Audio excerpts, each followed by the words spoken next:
लोकेसनको कुराले गर्दा म चाहिँ जानुका अनि म हाल क्यालिफोर्निया बे एरिया सान फ्रान्सिस्को एरियामा बस्छु है प्रोफेसन रियल्टर अनि प्लस डिजिटल बिजनेस जोइन गरेको चाहिँ जनवरी 2025बाट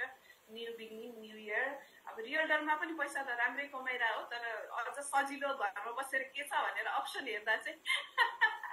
this is the best option हैन अनि रियल स्टेटमा त गरिरहेको छु तर यो चाहिँ त्योभन्दा नि अझ सजिलो रहेछ त्यही भएर चाहिँ आइएम हियर अनि त्यसपछि हाम्रो पविजी भोजपुरको हुनुहुँदो रहेछ म पनि बोर्न चाहिँ भोजपुरमै हो रेज इन काठमाडौँ अनि वर्किङ इन अमेरिका लाइफ यस्तै चलिरहेछ अनि यो हाम्रो स्पेसल थ्याङ्क यू सुषमा दिदी अनि निमा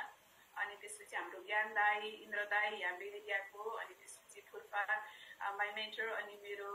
उनीको बायर मेरो नन्दा नै फर्स्ट बायर उरुषा अनि त्यसपछि अर्को buyer I'm sorry business partner Sangeeta Urusha अनि त्यसपछि thank you to all team अनि ड्रिम टिम सबैजनालाई थ्याङ्क यू अनि यो चाहिँ मेरो 3rd माइल स्टोन रिच गरेको अनि रिसेन्टली त्यसको लागि चाहिँ मेरो बहिनीले केक ल्याइरहेको थियो सजनी बहिनीले अनि यो चाहिँ मेरो केक ग्लो गर्न चाहिँ है सबैको अगाडि दिस इज द बिगिनिङ है त Congratulations.